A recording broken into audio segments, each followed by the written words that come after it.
শহর কলকাতা, জলবন্দী কলকাতা, বিপর্যস্ত জনজীবন এবং একেবারে সরাসরি প্রভাব পড়েছে যোগাযোগের ক্ষেত্রে, গণপরিবহনের ক্ষেত্রে। আর এর মধ্যেই আপনাদের জানিয়ে রাখি, রেকর্ড সংখ্যক বৃষ্টি বলছে হাওয়াফিজ। কোথায় কত পরিমাণ বৃষ্টি দেখুন, রাত 12টা থেকে ভোর 5টা পর্যন্ত বালিগঞ্জ 300 মিলিমিটার, যাদবপুর 258 মিলিমিটার পর্যন্ত বৃষ্টি হয়েছে, মুকুন্দপুরে 280, গড়িয়াহাট 262 মিলিমিটার পর্যন্ত বৃষ্টি হয়েছে রাত 12টা থেকে ভোর 5টা পর্যন্ত নাগাড়ে এই বৃষ্টি। কসবা 246, আলিপুর 247 মিলিমিটার পর্যন্ত বৃষ্টি, যাদবপুর 258 মিলিমিটার পর্যন্ত বৃষ্টি হয়েছে। রেকর্ড সংখ্যক বৃষ্টি বলছে আলিপুর আবহাওয়া দপ্তর।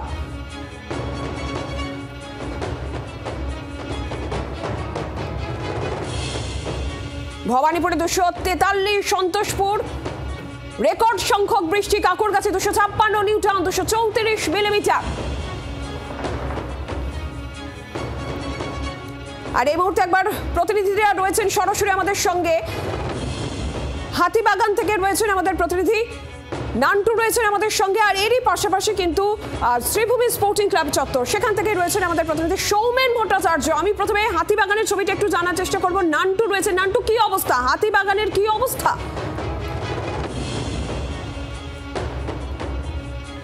দেখো, তোমাকে জানিয়ে রাখি, এই মুহূর্তে হাতিবাগানের গোটা এলাকা অর্থাৎ এই হাতিবাগান চত্বর সেটা কিন্তু পুরো জলমগ্ন অবস্থায় রয়েছে এবং সেখানেই 12/A ক্ষুদিরাম বসু রোড, সেখানে একটি বাড়ির একটা অংশ কার্নিক, সেখানে বটগাছের ডাল ভেঙে পড়ে সেটি ভাঙার একটা খবর রয়েছে এবং সেই খবর পেয়ে অতীন ঘোষ তিনি এসে পৌঁছেছেন এবং তোমাকে দেখাবো যে এই যে বাড়িটি রয়েছে সেই বাড়িটি কিন্তু একেবারে বিপজ্জনক বাড়ি বলে কিন্তু লেখা রয়েছে এবং সেই বাড়ির একটি অংশ, সেখানেই এই বটগাছের ডাল, সেই ডাল ভেঙে পড়ে এবং এই মুহূর্তে বাড়ির ভেতরে যেমন কিছুটা অংশ ক্ষতিগ্রস্ত হয়েছে, এখানে যে বাড়ি পাশে যে বাড়ি রয়েছে সেই বাড়ির যে বেরোনোর রাস্তা সেটাও কিন্তু একেবারে বন্ধ হয়ে রয়েছে।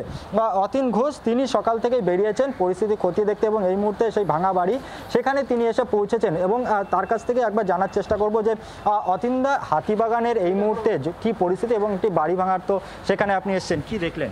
প্রথম কথা হচ্ছে যে সমগ্র এলাকা জলমগ্ন, কারণ হচ্ছে আমাদের নিকটবর্তী যে গঙ্গা, এই প্রায় 300 মিলিমিটারের বৃষ্টি 5 ঘন্টার মধ্যে হয়েছে এবং তার সাথে সাথে ভোর থেকে জোয়ার, গঙ্গায় জোয়ার, ফলে সুইচ গেটগুলো যে ন্যাচারাল কোর্সে যে আমাদের স্ট্রং ওয়াটার মানে বৃষ্টির জল যেটা গঙ্গায় ফেলা হয়, সেই সুইচ গেটগুলো বন্ধ করে দিতে হয়েছে, কেন গঙ্গার জল ঢুকলে আরও প্লাবিত হবে শহর।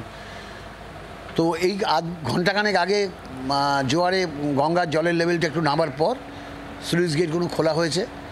তো স্বভাবতই এখন জল আস্তে আস্তে নামছে, সব কটা পাম্পিং স্টেশনে পাম্প চলছে, আমরা খবর নিয়েছি।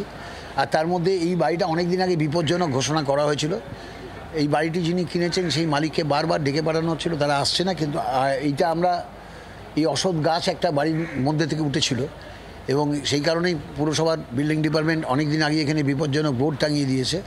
এদের বাড়ির সমস্ত যারা টেনেন্ট তাদেরকে নোটিশও করেছিল যে সরে যাওয়ার জন্য, কারণ বাড়িটি বিপজ্জনক, যে কোনো মুহূর্তে দুর্ঘটনা ঘটতে পারে।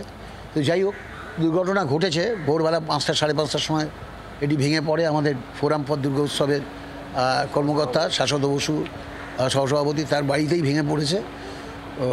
তো স্বভাবতই কিন্তু দুর্ঘটনায় কেউ কোনো ক্ষতিগ্রস্ত হননি, এই বাড়ির মধ্যে যারা আছেন তারাও হয়নি। এবং তাদেরকে কোথাও সরিয়ে যেতে বললেন?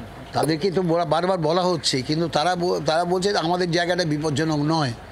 এখন মুশকিল হচ্ছে যে এইসব মানুষ যারা প্রান্তিক সীমায় বাস করেন অর্থনৈতিকভাবে, তাদের বিকল্প জায়গায় চলে যাওয়া খুব কষ্টকর। যদিও আজকে আমরা বাড়ির মালিককে দেখা করতে বলেছি, কলকাতায় জল নেমে গেলে হয়তো আসবেন, ওদের একটা বিকল্প ব্যবস্থা করে দিয়ে বাড়িটির সংস্কার করুক বা বাড়ি নতুন করে নির্মাণ করুক, যাই হোক করুক, কিন্তু কিছু ব্যবস্থা নিতে হবে, নাহলে পুরসভা থেকেই বাড়িটাকে ভেঙে ফেলতে হবে, কোনো উপায় নেই। একেবারেই যেহেতু একদমই নান্টু, যে ছবি আমরা দেখতে পাচ্ছি এই মুহূর্তে হাতিবাগানে ডেপুটি মেয়র অতীন ঘোষ তিনি পৌঁছেছেন। বিপজ্জনক বাড়ি, সেখানে একাংশ ভেঙে পড়েছে, গাছ ভেঙে পড়েছে, পরিস্থিতি খতিয়ে দেখছেন ডেপুটি মেয়র সেখানে রয়েছেন। নান্টু সঙ্গে থাকো। আর এরই পাশাপাশি শ্রীভূমি স্পোর্টিং ক্লাবের চত্বর, সেখান থেকে আমাদের প্রতিনিধি সৌমেন রয়েছেন আমাদের সঙ্গে। সৌমেন, মহালয়া থেকে শ্রীভূমি ঠাকুর দেখার জন্য ভিড়, এই তো প্রবল দুর্যোগ, এখন কি ছবি?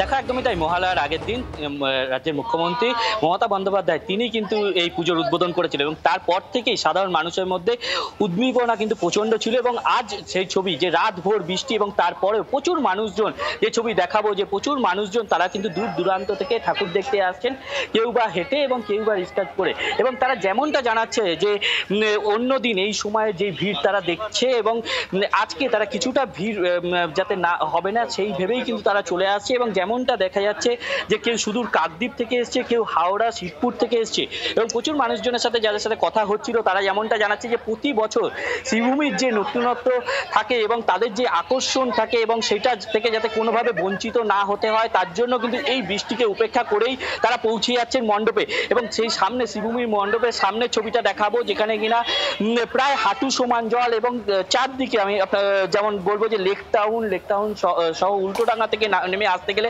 বিভিন্ন জায়গায় যান চলাচল কিন্তু সেভাবে করছে না, কিন্তু মানুষজন তাদের কিন্তু কোথাও খামতি নেই। মানুষজন কিন্তু প্রচুর মানুষজন তারা এসে পৌঁছেছে এই মুহূর্তে মণ্ডপে। যে ছবি দেখাবো যে যেহেতু ফাঁকা মণ্ডপ এবং তার জন্যই তারা কিন্তু আসছেন এবং সেখানে ভিড় জমাচ্ছেন এবং তার পাশাপাশি তাদের যে শ্রীভূমির যে হাঁটু সমান জল পেরিয়ে শ্রীভূমির ঠাকুর দেখার জন্য আজকেও বিভিন্ন জায়গা থেকে দূর থেকে মানুষজন এসেছেন। যে ছবি শ্রীভূমি স্পোর্টিং ক্লাব চত্বরের সামনে থেকে আমাদের প্রতিনিধি সৌমেন তুলে ধরছিলেন। সৌমেন ধন্যবাদ। নান্টু তোমাকেও ধন্যবাদ। বাংলার আওয়াজ, বাঙালির আবেগ, জি 24 ঘন্টা।